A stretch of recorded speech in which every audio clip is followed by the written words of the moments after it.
Hello and welcome back to the Air Armoury. I'm JRH and today I'm looking at Winchester Maximum Velocity airgun pellets.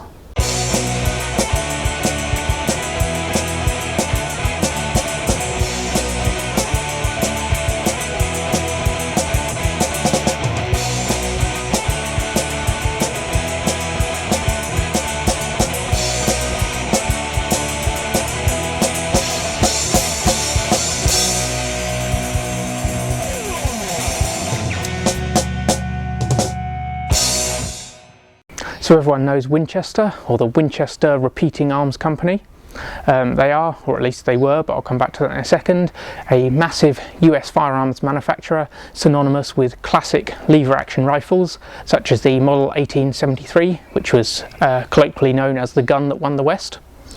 Now, what people might not know about Winchester, especially those in the UK, is that they also make a range of air guns and pellets. Now, I use the words "they make" very loosely here, which brings me back to my point a second ago when I say they were a manufacturer. Now, Winchester, the name is basically now just a trademark owned by the Olin Corporation, and all so-called Winchester guns that are made now are actually made by other companies under license. So their rifles and shotguns are made by Browning and FN, or Fabrique Nationale, and their air guns are made by Daisy, who are of course an iconic US manufacturer of air guns, or BB guns, in their own right. You can get a wide range of Winchester branded pellets, including your standard domed Diablos, hollow points and wad cutters, but what I'm looking at today are their Maximum Velocity pellets. Now, as far as I'm aware, these aren't available in the UK. These were purchased in the USA and kindly brought back for me by my brother who lives out there. So let's take a closer look at Winchester Maximum Velocity airgun pellets. Here you can see the tin and the backing card it came on. Now, it's quite stylish packaging with the red, yellow and white text on the black background, and then the fact that it actually has a backing card. Now you can see the Winchester logo featured very prominently, and all of the text is on there twice, once in English and once in French. And given that these came from North America, I wonder if that's to cater for French-speaking Canadians. So the pellets are maximum velocity, and the selling point, which is stated on the packaging, is that they are capable of achieving 25% higher velocities than lead pellets. And the reason for that is that they are not made of lead, they're made of a tin alloy, which is lighter than lead, and obviously the lighter the pellet, the higher velocity it will achieve. Now, the weight isn't actually stated on the tin or packaging, but a quick check online informs me that these pellets weigh 4.32 grains. So putting that into context, the average 177 pellet weighs around 7 or 8 grains. Now, obviously there is a trade-off between pellet weight and velocity in terms of calculating the power, so it'll be interesting to see what power they get when I do some testing in a minute. Turning the backing card over, it has basically the same information as on the front, but with a big warning added. It then has the Winchester logo with Daisy's address in Rogers, Arkansas, and then, as I said earlier, Winchester is a registered trademark used under license by Daisy, and slightly disappointingly they are actually made in China, not the US. So the tin is a standard screw top, with the design being on a label which is stuck on rather than being printed directly onto the tin.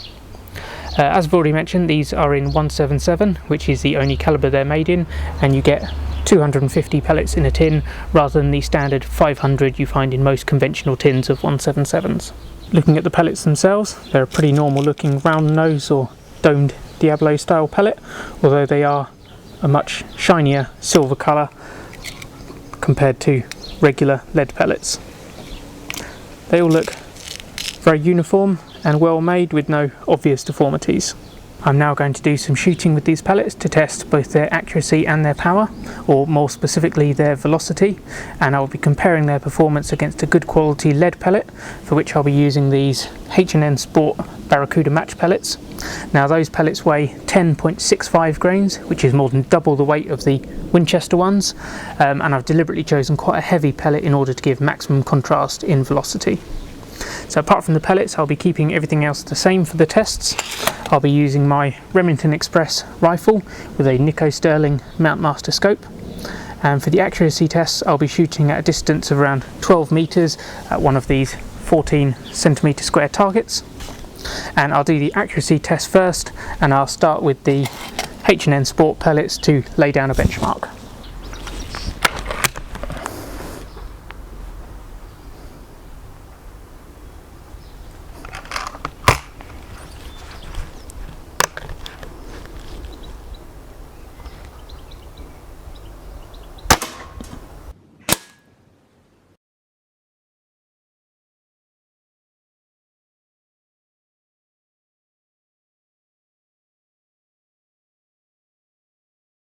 Here I have that target. Now all of the pellets are in, or at least touching this inner 9-point black ring. That group is 2.5 centimetres or an inch at its widest point, but 8 of those pellets are in a much tighter sub 2 centimetre group. Now that's respectable enough accuracy, and I'm happy with that performance. So I'm now going to re-zero my scope for the lighter Winchester pellets and do an accuracy test with them.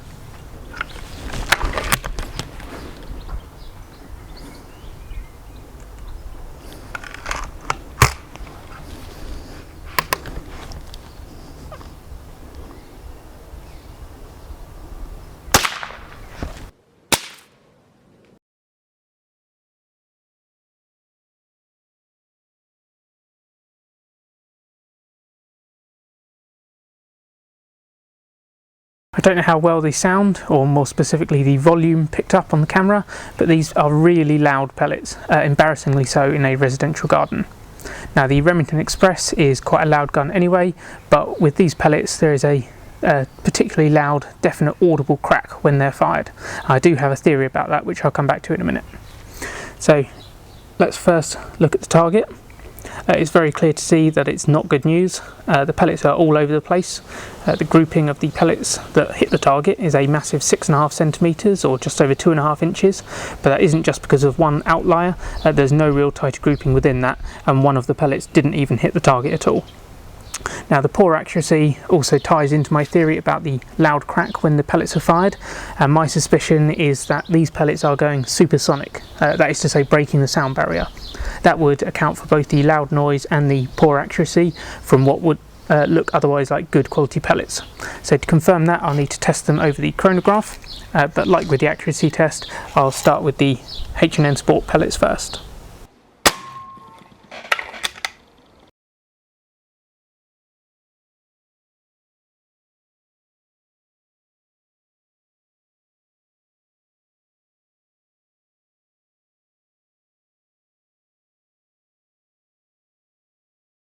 Here I have my chronograph test sheet, and I've already done all of my calculations.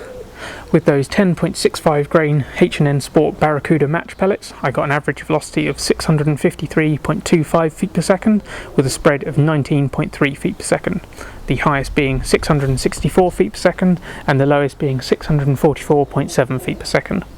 And using that average of 653.24 feet per second, that gives me a power of 10.09 foot-pounds.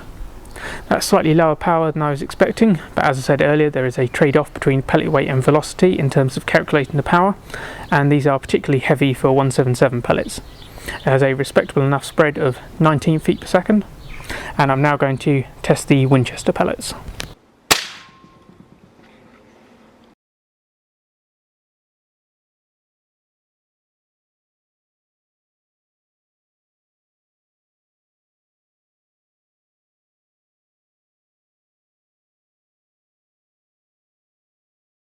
Here I have my chronograph test sheet. Now before we pick it apart, let's just go through those numbers. So with those 4.32 grain Winchester Maximum Velocity pellets, I got an average velocity of 1097.7 feet per second with a spread of 35 feet per second, the highest being 1111 feet per second and the lowest being 1076 feet per second. Now using the average of 1097.7 feet per second, that gives me a power of 11.56 foot-pounds. Those lighter Winchester pellets really push the power up, getting to just over 11.5 foot-pounds, which is a fraction under 1.5 foot-pounds more than with the H&N Sport pellets. The spread nearly doubled to 35 feet per second, but that's still not absolutely horrendous. The big thing here though is not the power or the spread, but the velocity. These pellets are massively quick for a sub 12 foot-pound air gun, and this is definitely the first time I've ever got my chronograph into 4 figures. And the reason for that is because of how light the pellets are, which is especially telling as the Remington Express is down tuned from 1,000 feet per second to 800 feet per second for the UK market, but I still managed to get one of these pellets over 1,100 feet per second. The chronograph results do confirm my earlier suspicion about these pellets getting up to supersonic or at least transonic speeds. Now the speed of sound in general conditions, which is around 20 degrees Celsius or 68 degrees Fahrenheit, is 1,125 feet per second or 343 meters per second. Although none of my pellets were quite as high as 1,125 feet per second, I think they were probably still supersonic, even if momentarily. Now my velocities were only fractionally below that 1,125 feet per second, and I'm pretty sure the loud crack when the pellets are fired is a very small sonic boom from the pellet breaking the sound barrier. So this leads me to believe the pellets are supersonic when they leave the muzzle, but have slowed marginally by the time they've passed over the chronograph. Even if that isn't the case, they are definitely at least in the very upper end of the transonic region, which is between Mach 0.8 and Mach 1. So that explains the sound and volume of these pellets, but what about the poor accuracy? To put it simply, it's because airgun pellets are not designed to travel at supersonic or even transonic speeds. When an object, in this case an airgun pellet, approaches or breaks a sound barrier, a pressure wave of air builds up in front of the pellet instead of flowing around it, which buffets and vibrates the pellet. This causes the pellet to become unstable in the air, which then negatively impacts on its accuracy. Now if you look at the design of ammunition designed to go at supersonic speeds, such as the standard pointed or Spitzer bullet, you can see that it is a long, slender projectile that's pointed at the end in order to be as aerodynamic as possible and cause minimal air resistance. And if you compare that then to the design of a conventional Diablo pellet, such as these Winchester Maximum Velocity ones, you can see that it is quite a broad domed tip and then flares out at the skirt, which causes drag. These were just not designed for travelling at or near the speed of sound. One last thing I wanted to look at is what happened to the pellets themselves. Now some lead-free pellets keep their shape relatively well even after having been fired, as they're not as soft as lead, but these Winchester ones are quite soft and, as you can see, are easily squeezed by hand. Plus the target had a number of small tears and rips in it from pieces of pellet ricocheting back off the metal pellet trap. So these are the pellets I retrieved from the pellet trap. The Winchester ones are on the right here and the H&N Sport ones are on the left. Now there are actually more Winchester pellets here than H&N Sport ones, but you wouldn't know it by looking at them. I recovered far fewer bigger pieces of the Winchester ones compared to the H&N Sport ones. I'm not sure though whether that's because of the material they're made of or because they were travelling so much faster at the point of impact. So there you've seen Winchester Maximum Velocity pellets in action. Now I paid $12.99 for these, which at the time of purchase the exchange rate worked out at £10.13, which is not cheap for a tin of 250 pellets, but I should point out that most of the Winchester branded pellets are only $6 or $7 for a tin of 500. But nonetheless, I bought them anyway for two reasons. One, I wanted a tin of pellets that said Winchester on them, and secondly, I wanted to see just how fast they really would go. And I have to say, it wasn't really worth it for either. So, whilst Winchester are a classic US firearms manufacturer, these aren't made by Winchester, they're made under license by Daisy, and they're not even made in the USA, they're made in China. So you could probably actually get from Kevin Bacon back to Winchester in less steps than you can from these pellets. The second point is slightly trickier to judge though, as they did live up to their billing. They are genuinely maximum velocity. They're by far the quickest airgun pellet I've ever fired, and reaching the speed of sound from a sub 12 foot-pound rifle is somewhat impressive. The problem is though, it's just not really a good thing. With their velocity in the transonic to subsonic range, they are extremely inaccurate, and if they're inaccurate, their velocity and power is irrelevant. I was going to do another test using the pellets in a lower powered rifle to see if that made any difference, but then I decided against it. If these are supposed to be maximum velocity, it somewhat defeats the purpose of them if you have to artificially lower the velocity by using a lower powered gun, especially for pellets designed to be sold in the US, where they don't even have the 12 foot-pound limit that we do in England. So whilst I don't really like labelling things as gimmicks, from the evidence I've seen from my tests, I don't really know what else to say about these. So thanks for watching. I hope you found the video interesting. If so, be sure to like, comment and subscribe to the Air Armoury, and until next time, keep your arms in the air.